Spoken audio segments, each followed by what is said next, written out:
The best warehouses I've seen run are not run by the smartest people. Instead, they're run by the teams that have the best processes and that the whole team understands what that process looks like as they go through their day-to-day operations. If you're feeling like you can't take vacation or that you're always having to firefight and solve all the problems at the level of the warehouse, that's showing you that your processes are broken and that you need to start bringing in some new SOPs to combat that. So once you get these processes dialed in, you're going to be able to take vacation and you're not going to have to firefight every single day. I'm going to go through 3 fixes so that you don't have to deal with those every single day. Fix number 1 is making sure that your processes are really hard to ignore. Now you already have all your different processes laid out. The question is, does your team know where to look and where to get that information, and is it easily accessible? Now, having a binder full of all these different SOPs or processes in your office is great. You can go back and you can look at them, you can bring in your team and say, hey, this is what you should have done. But the problem is, your team's not in your office or in the office every day throughout the workday. So the real question is, how do you get these processes and SOPs in front of the team so that they can make decisions and they don't have to come bug you or a supervisor? They know this is what I should be looking for and this is what I should be doing in this instance. So the first part of this is making it accessible. How do you get that so that's close for the team to be able to review if they forget how to do a certain thing or if it's new to them? But with those SOPs, it should be broken down to easy, simple tasks to follow. It shouldn't be too complex with too much text. Instead, it should have images and bullet point form of what they should be doing and what they should do to follow for that type of load or that instance that's happened. So a great example is when you receive some damaged goods on your dock doors. So they open up the doors, what happens then? Is it you automatically reject that load because you can't accept anything damaged from that customer? Is it supposed to be QC'd? Is it supposed to be isolated off to the side? What happens at that point? At any time, you should be able to walk down the floor and ask the team, hey, when we get this load in from X customer with this type of product and there's this type of issue on it, what do you guys do with this? If they can answer that, that just shows you that there is a breakdown in your SOPs and your process, and you should be doing some reviews of what your team should be doing in that instance. But also that tells you should be reviewing this more often and with different scenarios on top of that.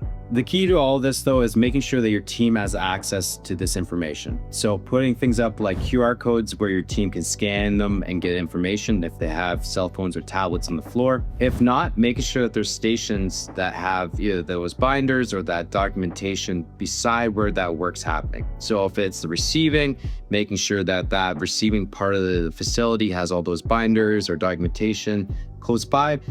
Same with shipping. If it's a different part, having that there, or as you're processing goods, that area should have all that information there. You don't want your team having to go search for that information if they need it.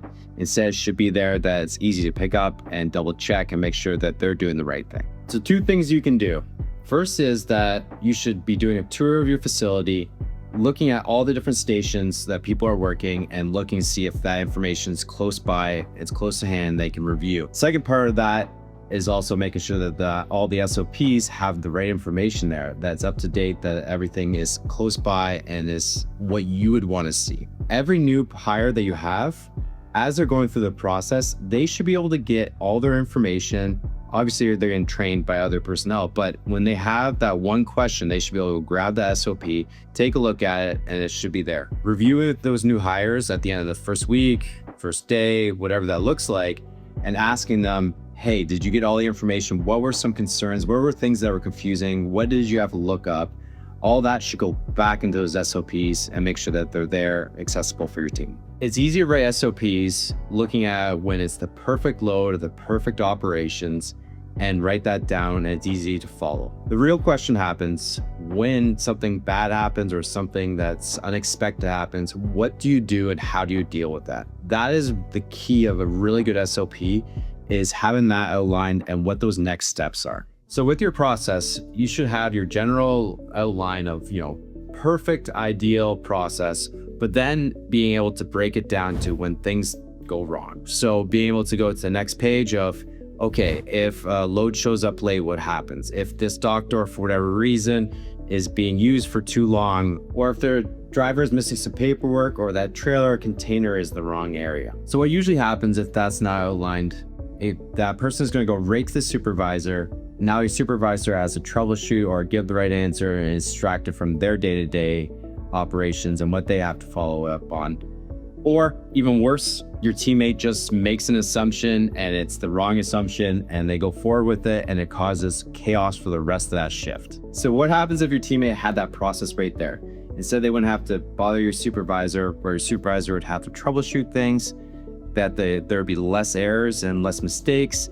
And also there would be less mistakes coming all the way up to you for you to deal with, because they're this big issue that you're the only one to solve that problem. Instead, if that teammate can just go walk over there, look at what's happening, know, hey, I need to go check out this SOP, figure out what the next steps are, and implement that, you have way less firefighting and your team can just run through their operations way smoother. The biggest problems that I see in operations isn't so much having the documented exceptions here and there. Instead, it's looking at what happens when it's handoffs from teams to teams. So that communication of, let's say, paperwork coming in with a driver, they get checked in, and then it goes to the unloading team.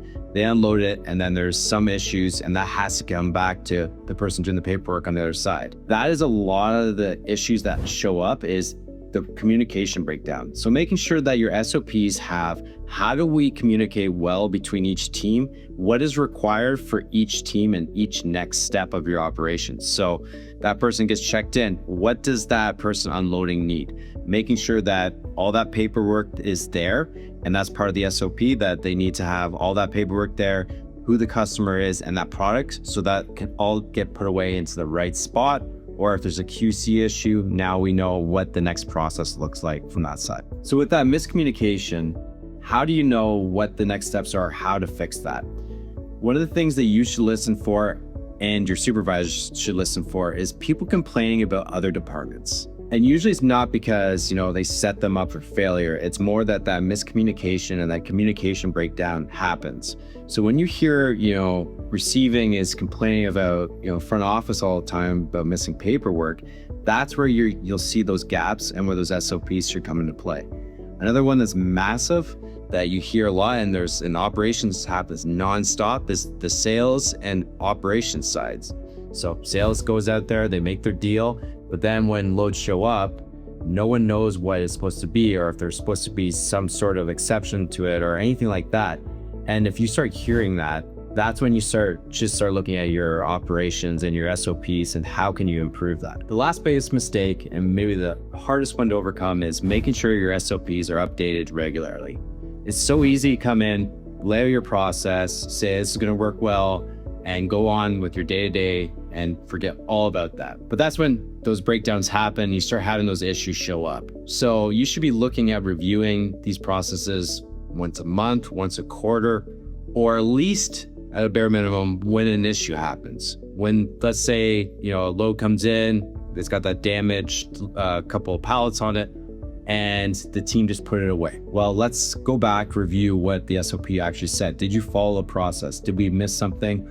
Or are we looking at it wasn't accessible for the team? Reviewing that and making sure that you're keeping up to date is just going to pay dividends in the long run. The other things to remember is these SOPs aren't chiseled in stone. You don't have to just leave them there when you write them at the beginning or someone else has written them.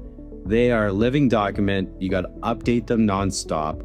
And it is so important to keep them up to date. If you can't do that, which you probably shouldn't be, you should be looking at someone else on your team that should be updating these documents as you're going through your day-to-day operations. So highlighting what needs to change, what do you need to review, and then maybe having a quick 20-minute meeting of what went wrong, how can we improve this, and how can we make this a little bit better. Some key things to keep in mind is when people are calling you, asking you how to do something or what we should do in this instance, that's an idea or time that you should be coming in and updating your SOP. Or if a supervisor is getting questioned nonstop of what do we do next here or what should we do here, again, that's going to highlight that there needs to be some updates here and there needs to be a little bit of friction. That supervisor can't be Superman all the time putting out fires because they aren't going to be there all the time. Or if they leave the company, no one else is going to fill in that gap and that hole. You need to get your supervisors to push back a little bit and ask questions like, what do you think we should do? What does our operations say? What does your SOP say? What have you tried? What didn't work in that instance. And giving that a little bit of friction is going to help not only your teammates critical think and work through problems, but also think about, what do we need to update and to make sure that we're getting into a better spot than we were yesterday. Another one is that communication and handoff. If you start hearing that grumblings of, there's issues with different departments, or that a teammate is saying we're missing this as we're dealing with this load or trying to put this together, or this pallet wasn't labeled correctly, those are things that you have to start looking at, and what do we need to do to implement some different types of procedures to help with that. When that key person, like a supervisor, comes to you and gives you their 2 weeks, this is a great opportunity to double down and look at how your operation is working and look at those SOPs. That person knows so much about the operations. You want to make sure that whatever tribal knowledge they have in their head is getting documented somewhere so that you can implement different things as the company continues to grow. The other one is when a new person starts, as they're going through their day-to-day, getting up to speed, when there's gaps there, that is the best time to take a look at what you're doing and how the team's performing with their SOPs and implement some fixes, some updates, and maybe some all new documents altogether. Keeping all these SOPs and new SOPs up to date is really, really difficult. The biggest thing that you have at your fingertips is AI. When you're going through and you have to update these or create new ones, what I suggest is putting AI into interview mode. What that does is ask you a whole bunch of questions of what you're trying to do. So prompt the AI model by saying things like, here's the issue that we're having, here's our current SOP, here's what the issue was that we had. Also, here's some other things to remember. Now, put it into interview mode, and now AI will come back and ask you 10, 20, 30 questions of edge cases, things that you're not even thinking of that it can come up with.